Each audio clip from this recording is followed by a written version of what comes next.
আসসালামু আলাইকুম প্রিয় শিক্ষার্থীরা, যারা এই বছর কুমিল্লা বিশ্ববিদ্যালয়ের পরীক্ষা দিতে চাচ্ছিলেন এবং আপনারা সি ইউনিটের পরীক্ষা দিতে আগ্রহী, অর্থাৎ কুমিল্লা বিশ্ববিদ্যালয়ের বিজনেস স্টাডিজ অনুষদে পরীক্ষা দিবেন। তো তাদের ভিতরে একটা কনফিউশন থাকে যে আসলে যোগ্যতা কী বা কয়টি সিট আছে বা কী কী শর্ত ফুলফিল করতে হবে। সো আমরা এটা একটা চিন্তা করবো, যেহেতু গত বছরের সার্কুলারটা আছে, এটা অ্যানালিসিস করে ছেড়ে দিলে কেমন হয়। সো আজকে ভিডিওতে আমরা সেটাই করতে চাচ্ছি। সো এইরকম ভিডিও পেতে হলে আমাদের চ্যানেলটিকে অবশ্যই সাবস্ক্রাইব করবেন, পাশাপাশি বেল আইকন অন করে দিবেন এবং ফেসবুক থেকে দেখে থাকলে ওখানে ফলো দিয়ে ওইখান থেকে একটু নোটিফিকেশনটা অন করে দিন। অ্যান্ড আমাদের হোয়াটসঅ্যাপ অ্যান্ড টেলিগ্রাম বা ফেসবুক গ্রুপ আছে, আপনি ওইখানে যুক্ত থাকতে পারেন সকল অ্যাডমিশন আপডেট সবার আগে পাওয়ার জন্য। সো চলেন, ইন্ট্রোটা অনেক বড় হয়ে গেল তাই না? সো আমরা ভিডিওতে চলে যাই। আমরা প্রথমত দেখব হচ্ছে এই যে পরীক্ষা, প্রথমত এই পরীক্ষা যেই সি ইউনিটে কুমিল্লা বিশ্ববিদ্যালয়ের জন্য গত বছর অ্যাপ্লাইতে 100 টাকা নিয়েছিল, 1000 টাকা নিয়েছিল দুঃখিত, প্লাস বিভিন্ন চার্জ আছে। সো ওইগুলো পরেই আমরা দেখি সি ইউনিট বা স্টাডিজ ইউনিটের, এখানে সি ইউনিটে আবেদন করি এসএসসিও সমান এবং এসএসসি সমান উভয় পরীক্ষার চতুর্থ বিষয় সহ পৃথকভাবে 3.00 থাকতে হবে এবং ব্যবসা শেখার জন্য সর্বমোট 6.00 থাকা প্রয়োজন। যারা মানবিক শাখা থেকে পরীক্ষা দেবে তাদেরও 6.00, বিজ্ঞান শাখার জন্য 6.50।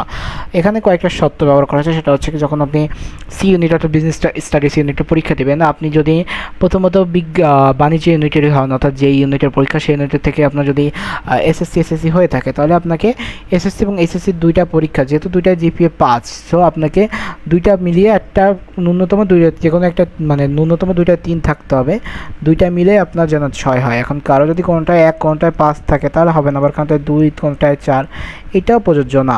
অর্থাৎ যদি আপনার অ্যাটলিস্ট এটায় 3 থেকে এটা 5 পান, আপনি 8 আছে, কোনো সমস্যা নেই, বাট যেন আপনি মিনিমাম রিকোয়ারমেন্ট ফুলফিল করেন। এরপরে সেটা হচ্ছে মানবিকের এবং বাণিজ্যের সেম, অর্থাৎ 6.00, কিন্তু যখনই বিজ্ঞান যাচ্ছে তখন কিন্তু 0.50 বেড়ে যাচ্ছে। সো এই ক্রাইটেরিয়াগুলো মিস করা যাবে না। এবং এ লেভেল ও লেভেলের ক্ষেত্রে দুইটি বিষয় মিলে মোট 4টি বিষয় এবং 4টি বিষয় বি গ্রেড থাকতে হবে। এবং আরেকটা বিষয় সেটা হচ্ছে কি, যে আপনি যারা ইংরেজি ভার্সনে পরীক্ষা দিবেন তারা যখন এই ফর্ম ফিল আপটা করবেন, তারা দেখবেন যে ফর্ম ফিল আপের ওখানে ইংরেজি ভার্সন অপশন আছে, সো টিক দিয়ে দিবেন। আমরা যখন অ্যাডমিশন এই বছর শুরু হবে, আমরা অ্যাপ্লাই করা শুরু করে দিব। সো আমরা যারা বিভিন্ন বিষয় আমরা দেখিয়ে দেবো যে কী করে অ্যাপ্লাই করে, কীভাবে না করে। সো আপনাদের কোনো ধরনের কোনো রিস্ক নাই, আমরা একদম ভিডিওর মাধ্যমে আপনারা দেখিয়ে দিব। এরপর হচ্ছে পরীক্ষা হচ্ছে 100 মার্কের পরীক্ষা হবে, যেটা হচ্ছে এমসিকিউ মাল্টিপল চয়েস কোয়েশ্চেন এই প্যাটার্নে, এবং প্রতিটি ভুলের জন্য 0.20 কাটা হবে। তো এই যে ফ্যাক্টটা সেটা হচ্ছে কি, আপনার 4টা ভুলের জন্য 1 মার্ক কাটা, বাট আমি মনে করি যে 4টা ভুলের জন্য না, একটা ভুলের জন্য কত মার্ক কাটা জানেন? 1.25।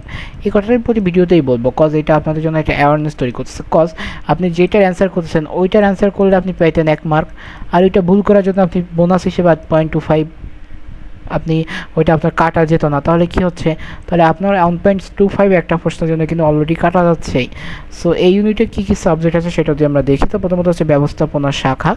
এইখানে মোট বিজ্ঞান ইউনিটের জন্য সিট আছে 5টি, মানবিকের জন্য সিট আছে 3টি, আর 42 সিট আছে ব্যবসা শিক্ষা অনুষদের জন্য, তাহলে মোট 50টি সিট আছে এইটায়। অ্যাকাউন্টিং এবং ইনফরমেশন সিস্টেম টেস্টিং আছে AIS। এই সাবজেক্টটা খুবই একটা বলা যেতে পারে যে পছন্দের একটা সাবজেক্ট যারা বিজনেস স্টাডিজ অনুষদে পরীক্ষা দেয়। সেখানে বিজ্ঞান থেকে 5টি সিট, মানবিক থেকে 3টি এবং মোট বাণিজ্য থেকে 42টি, মোট 85 সিট এখানে রয়েছে। মার্কেটিং বিভাগে যারা পড়াশোনা করবে 5টি সিট বিজ্ঞান থেকে, 3টি সিট মানবিক থেকে এবং 42টি সিট হচ্ছে ব্যবসা শিক্ষা, মোট 50টি। এবং ফিনান্স ও ব্যাংকিং যারা আছে 5টা সিট বিজ্ঞান, 3টি সিট হচ্ছে মানবিক এবং 42টি সিট হচ্ছে বাণিজ্য শাখা, মোট 50টি সিট। তাহলে এই যে আমাদের মোট যেটা সেটা হচ্ছে কি আমাদের এই ইউনিটে অর্থাৎ সিট রয়েছে 20টি, পাশাপাশি যেটা সেটা হচ্ছে কি মানবিকের সিট রয়েছে 12টি এবং মোট সিট রয়েছে ব্যবসা শিক্ষা 168টি। তাহলে এবং এই যে পরীক্ষাটি মোট সিট রয়েছে হচ্ছে 890টি। এবার কোটার সিটটা আছে মোট এই বিশ্ববিদ্যালয়ে, অর্থাৎ সি ইউনিট বা বাণিজ্য ইউনিটের সব মিলিয়ে, অর্থাৎ ABC সব ইউনিট মিলিয়ে মোট সিট আছে 212টি। এবার হচ্ছে আসন সংখ্যা। এখন দেখেন আসন সংখ্যা 200 দেওয়া আছে, কজ হয়তো বা কোনো না কোনো কারণে বিভিন্ন কোটার কারণে এগুলো কমে যায়। সো ইউনিট ভিত্তিক মোট হচ্ছে 200টি আসনের সংখ্যা দেওয়া হয়েছে। এবার দেখি কী কী কোটা অ্যাপ্লাই পাবেন। প্রথমত মুক্তিযোদ্ধা কোটা পাচ্ছেন, উপজাতি বা ক্ষুদ্র নিগোষ্ঠী কোটা আছে। তো মুক্তিযোদ্ধা হচ্ছে শতকরা 5%, প্রতি বিভাগে একজন করে, মোট 18টার জন্য হচ্ছে উপজাতি বা ক্ষুদ্র নিগোষ্ঠী কোটা পাবেন। এরপর শারীরিক প্রতিবন্ধী কোটা আছে 6 জনের জন্য, পোষ্য কোটা আছে 2025-26 শিক্ষাবর্ষে প্রতি বিভাগে একজনের জন্য, অর্থাৎ এই যে 2026-27 সালে সেও যদি কোটা দেখতো, এটা খুবই মানে পোষ্য কোটা দেখতো। কোটা সমস্যা নেই, কোটাগুলো সব ভ্যালিড, বাট পোষ্য কোটাটা আমার কাছে কেন একটু কেমনই লাগে জানো। খেলোয়াড় আছে বিকেএসপি থেকে সনদপ্রাপ্ত, এক্ষেত্রে একজন, মোট 19 জন। সো এইবার হচ্ছে যারা আসলে কোটায় ভর্তি হবে তাদের যে পেপারসগুলো আছে তারা এইগুলো রেডি করে রাখবেন। আপনারা দেখে নেন, এখানে ভিডিও পজ করে নিতে পারেন, এখানে আর বারবার বলা দরকার নেই, আমরা প্রথম ভিডিওতেই বলে দিয়েছিলাম। আর কোটার সঙ্গে তো পেপারস কীভাবে জমা দিবেন সেটাও এখানে বলা আছে, আপনারা এইগুলো একটু পজ করে পড়ে নেবেন যাদের কোটা আছে। সো ম্যাক্সিমামের আসলে কোটা নেই, সো আমরা এই জন্য ওইটাকে খুব বেশি প্রায়োরিটাইজ করব না। ভর্তি সম্পন্ন করতে হলে আপনি যখন আসলে চান্স পেয়ে যাবেন তখন তো আপনার ভর্তি নিশ্চিত করতে হবে, অর্থাৎ আপনার ভর্তি হতে হবে। সো ভর্তি হওয়ার জন্য আপনার পরীক্ষার হলে যে আপনাকে যে অ্যাডমিট কার্ডটা দেওয়া হবে, অর্থাৎ আপনি যে এই কুমিল্লা বিশ্ববিদ্যালয়ে যে অ্যাডমিট কার্ড দেবেন সেটা আপনি একটা পরীক্ষার হলে নিয়ে আসবেন। সো আপনি যখন পরীক্ষা দেবেন আপনি অবশ্যই দেখবেন যে আপনার যে হল যে অর্থাৎ পরীক্ষক আছে বা দুঃখিত ইনভিজিটার যেটাকে বলে, এটা যিনি আছেন বা পরীক্ষক যিনি থাকে সেটা হচ্ছে তাকে বলবেন যে আপনি এটা সাইন করে দিতে। আমার একটা টং টুইস্ট হয়, এটা আপনারা জানেন যে আমার কিছু কিছু ওয়ার্ড আছে যেগুলো আসলে আমি টুইস্ট করে ফেলি। সো এইটা আসলে আন্তরিকভাবে দুঃখিত। পাশাপাশি কিছু সদ্য তোলা ছবি দেখবেন। তো সদ্য তোলা ছবির ক্ষেত্রে আমি যেটা বলবো সেটা হচ্ছে খুব বেশি যেন চেহারার আর পার্থক্য না থাকে। আপনি অ্যাডমিট কার্ডে যে ছবি দেবেন আপনি ওই ছবিটাই নিয়ে আসবেন। আর অ্যাডমিট কার্ডে যখন ছবি দেবেন অথবা যখন অ্যাপ্লাই করবেন তখন আপনি একটু রিয়েল লেটেস্ট ছবি দেওয়ার চেষ্টা করবেন। অনলাইনে পূরণকৃত ফর্মের একটা প্রিন্ট কপি নেবেন, এসএসসি আমাদের মূল নম্বরপত্র, এবং পাশাপাশি সেটা সত্যায়িত 2 কপিও নেবেন।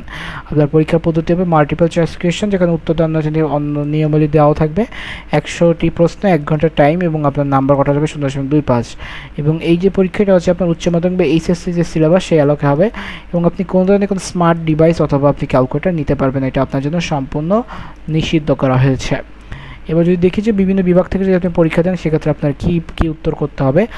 সি ইউনিটে প্রথমত যদি আপনি ব্যবসা শিক্ষা শাখা শিক্ষার্থী হন তাহলে আপনার বাংলার জন্য 20 মার্ক বরাদ্দ আছে, ইংরেজির জন্য 20 মার্ক, ব্যবসা শিক্ষা ব্যবস্থাপনার জন্য 30 এবং হিসাব বিজ্ঞানের জন্য 30।